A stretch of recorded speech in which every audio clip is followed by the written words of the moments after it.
eléyìí tún gbẹnu tán o ẹ̀yin èèyàn àwọn bandit fẹ̀mí àwọn ọlọ́pàá méjì wọ́n fi ṣòfò dànù lánàá òde yìí nípínlẹ̀ Niger.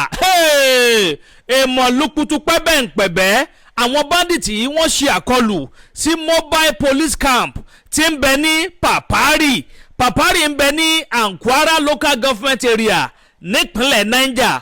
Wọ́n sì fi ẹ̀mí àwọn ọlọ́pàá méjì wọ́n sì fi ṣòfò dànù. Bẹ́ẹ̀ sì lọ́lọ́pàá kan ó farapa yánnayànna ilé ìwòsàn ló wà lọ́wọ́lọ́wọ́ báyìí níbi títí ń gba ìtọ́jú lọ́wọ́.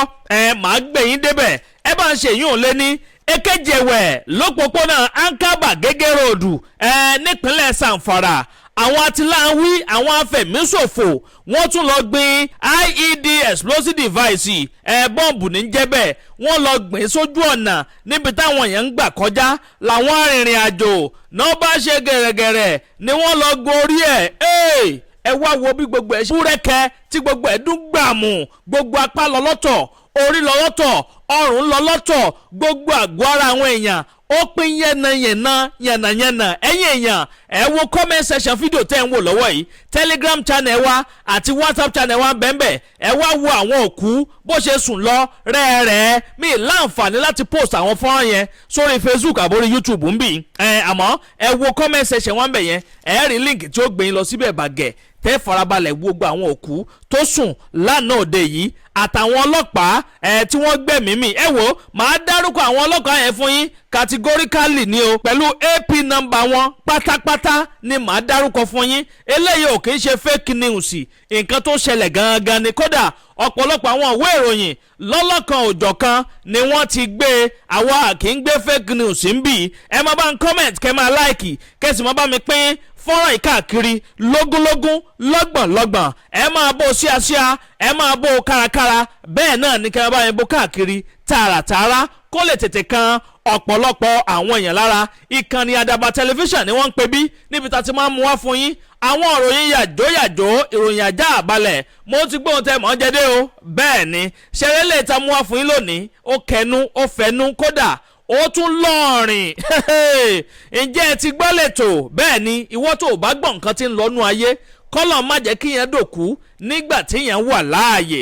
ní nǹkan bí aago kan ọ̀gànjọ́ òru ó kù ṣẹ́jú mọ́kàndínlógún èyún 12:41 PM níjẹta mọ́júmọ́ àná.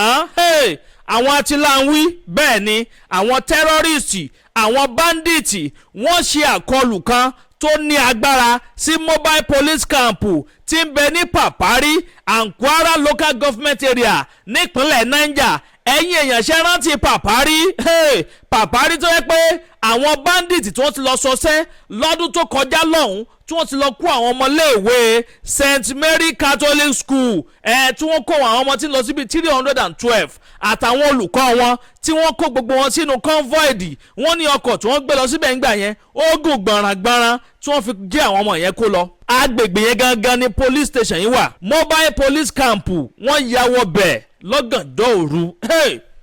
àwọn ọlọ́pàá gan wọ́n ti sùn taratara wọ́n láwọn atiláwí wọ́n ṣe àkọlù sí wọn lójijì. àwọn ọlọ́pàá méjì ló sáré gbẹ̀mí mì lójú ẹsẹ̀ eléyìí gbẹnu tán ó lékenkà bẹ́ẹ̀ ní gbomijé lójú ẹni. wọ́n ní ọlọ́pàá kan nù wọn òun farapa yánnayànna ìjẹ́ jẹ́ mọ̀ pé pẹ̀lú gbogbo rògbòdìyàn tí ń ṣẹlẹ̀ yìí bẹ́ẹ̀ làwọn ọ̀gá ológun kan jáde ni wọ́n sọ wípé ṣe láwọn bandit tẹ́ ń wò yẹn o ara wa ni wọ́n o ọmọ Nàìjíríà ni wọ́n o kó tó di pé wọ́n yà bàrà tó ń bẹ̀ sí lọ ń ṣìwàwù ní ìsìn báyìí wọ́n ti ríra wọn he gbogbo àwọn bandit táwọn ti gbámú àwọn ti reintegrate wọn àwọn ti deradicalize wọn àwọn sì tún ti rehabilitate wọn gbogbo wọn pátápátá làwọn dá padà sínú ìlú páwọn sì rí dájú pé àwọn mọ́nítọ̀ gbogbo wọn lọ́kọ̀ọ̀kan léjèèjì gbogbo bọ́n ṣe ń rìn sókè tí wọ́n rìn sódò àwọn máa mọ́nítọ̀ wọn àmọ́ ó ti dájú wípé wọ́n dá àwọn bandit yẹn padà sínú ìlú. àwọn bandit tí ń pa ọmọ ológun tí ń pa àwọn ọlọ́pàá tí ń pa aráàlú tí ń jí kúkúrú gbé tí ń jí gíga gbé tí ń já àwọn èèyàn gbé lọ́tún lọ́sì làwọn ọmọ ológun tún lọ rìn reintegrate tó tún fẹ́ dá padà sáàrin ìlú. àwọn ọlọ́pàá kan báyìí náà fẹ̀mí wọn ṣòfò dànù lánàá òde yìí o.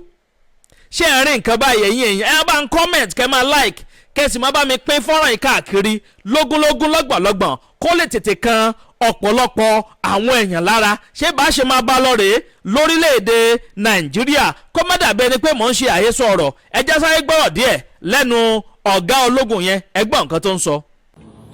Well, the truth is that the terrorists are one of us before they were, confused because of situations and circumstances around us. It is very, very okay for them to be properly reintegrated into the society. But however, there is need for adequate monitoring of their movements and activities.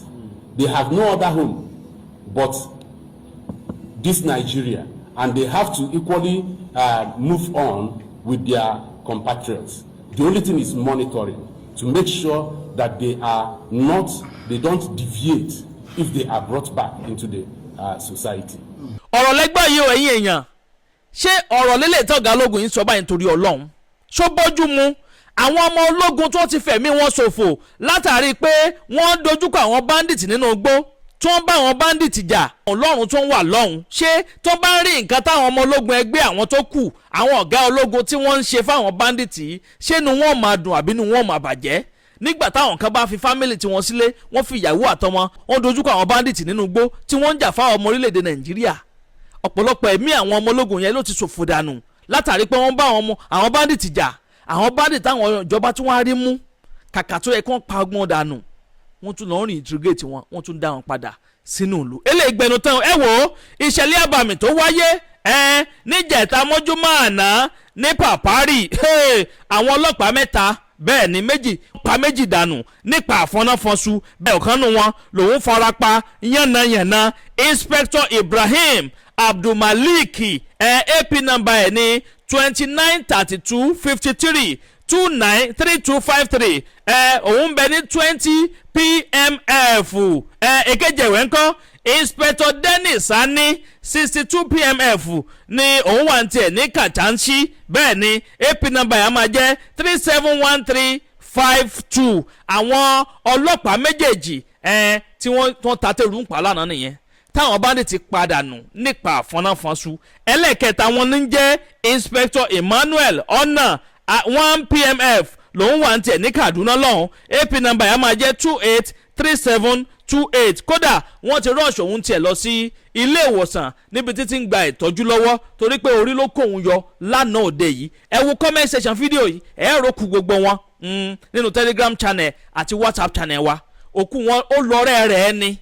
eléyìí gbẹnu tán ẹ̀yin èèyàn lórílẹ̀‐èdè Nàìjíríà, àwọn ọmọ ológun, àwọn ọlọ́pàá tí ń dáàbò bò wá lórílẹ̀‐èdè Nàìjíríà, àwọn bandit tí ń fẹ̀mí wọn ṣòfò. bẹ́ẹ̀ làwọn ọ̀gá wọn sọ pé àwọn máa reintegrate àwọn bandit yẹn ni. abẹ́rẹ́ ìpele yìí ó ní agbára díẹ̀. ẹ máa comment, kẹ́ máa like, kẹ́ sì máa pín káàkiri. ẹ sì máa gbàgbé pé gbogbo àwọn ọ̀bọ̀n láwọn ọlọ́pàá yìí tí wọ́n kó dání pátápátá, àwọn ráìfù wọn gbogbo ẹ̀ pátápátá làwọn bandit yìí ni wọ́n ti kó wọnú igbó lọ ní àná òde yìí. èkejì ẹ̀wẹ̀ ìṣẹ̀lẹ̀ àbàmì kan tún ṣẹlẹ̀ o. olónìí ni o, láàárọ̀ kùtù hàì àfẹ̀mọ́jú òní níṣẹ̀lẹ̀ àbàmì eléyìí ló wáyé nípínlẹ̀ Zamfara, níbi táwọn afẹ̀míṣòfò yìí tí wọ́n tún ti lọ gbin IED device, improvised explosive device ní jẹ́bẹ̀, bọ́ǹbù ni àkàrà tí ń dún gbàmù. wọ́n lọ gbìn sójú ọ̀nà nígbà tí wọ́n mọ̀ pé àwọn èèyàn ó gbàbẹ̀ kọjá. wọ́n mọ̀ọ́mọ̀ deliberate act ni, deliberately ni wọ́n lọ gbin kinní yẹn lọ́pọ̀pọ̀nà Anka Bagege Road. ibẹ̀ ni wọ́n gbin kinní yẹn sí. wọ́n ní báwọn arìnrìn àjò bó ṣe ń kọjá báyìí, wọ́n ṣe gun orí ẹ̀ báyìí, kinní yẹn dún gbàmù. ó bú rẹ̀kẹ̀ ní gbogbo nǹkan ló túká yánkanyànkan. gbogbo ọkọ̀ yẹn kọ́kọ́ fọ́gbà yángànná. ẹ wá wo àgọ́ ara àwọn èèyàn, ẹ wo àwọn èèyàn nínú àgbàrá ẹ̀jẹ̀, ẹ wo kú bó ṣe sùn lọ ṣùá. ilé burú jáì. tó jẹ́ pé ọkàn yẹn wá balẹ̀ mọ́ lórílẹ̀‐èdè Nàìjíríà. ìyẹn ò lè rìnrìn àjò bó ṣe wùyàn mọ́, ìyẹn ò lè rìn sọ́tún, ìyẹn ò lè rìn sósì mọ́ bó ṣe wùyàn. ìgbà wọn la tún fẹ́ ṣe lè dà ẹ̀yìn èèyàn wa. bẹ́ẹ̀ ni Chief of Defence Staff wa yóò máa sọ wípé ọmọ onínàkúnà ni wọ́n, prodigal son ní gbogbo wọn. wọ́n ti ronú pìwàdà báyìí káyọ̀tì máa dá gbọ́n padà sí inú ìlú kó máa bá wa gbé nírẹ̀pọ̀. ẹ̀yin yẹn wá ń comment kẹ́ máa like kẹ́sùn máa pín fọ́nrán ìkáàkiri lógúnlógún lọ́gbọ̀n ìlérí tí wọ́n là wá ń múṣẹ gẹ́gẹ́ bá ti ṣe ṣèlérí fún yín pé àníjẹ́ kójú yín fọ́ bẹ́ẹ̀ náà láti níjẹ́ kétí yín di sí gbogbo àwọn ìṣẹ̀lẹ̀ tí bá ń ṣẹlẹ̀ káàkiri ilẹ̀ wa pàápàá jùlọ nílẹ̀ Yorùbá àti wá ń bì. àdàbà ọ̀nà ní à ń sùngbẹ́ iná ń jó ẹ̀yẹlégbèrà ńlẹ̀ àdàbà àtúntì fòfẹ̀rẹ̀ awọ̀lú sòlúdẹ̀rọ̀ pẹ̀sẹ̀. agbe ní gbére pàdé olókun àlùkò ní gbére pàdé ọlọ́sà òdìdẹrẹ́ ní gbére pàdé wọn lóde ìwò fún ìwọ ọmọkùnrin tí nǹkan rẹ̀ ò ṣe déédé ìwọ ọmọkùnrin tí ṣàyàwó rẹ̀ ó ṣẹ̀ṣẹ̀ mọ gbọ́ jìgìjìgì lára lójú lọ mú kára rẹ̀ ó tó le ìwọ ọmọkùnrin tó ń retí ọmọ bíbí ìwọ ọmọkùnrin tó fẹ́ ṣe nǹkan tó dáa láyé pẹ̀láyà rẹ̀ tí ìfàyàlóyà tí ó fi di nǹkan tó dáa ìwọ tátọ̀ rẹ̀ ń sàn tí ò kí tó láti dọmọ ìwọ ọkùnrin tára rẹ̀ ò le ìwọ ọkùnrin ṣẹ̀ẹ̀kan dìde ìwọ ọkùnrin tátàn rẹ̀ ò dúró déédéé ìwọ ọkùnrin tó ń retí ọmọ ìwọ ọkùnrin tó ṣẹ̀ṣẹ̀ ṣègbéyàwó ọgbọ́ capable herbal energy capsule ló nílò fún gbogbo àìṣedéédé ara rẹ̀ kó o lè jẹ́rìí sọmọ bíbí àti nǹkan tó dáa láti ṣe.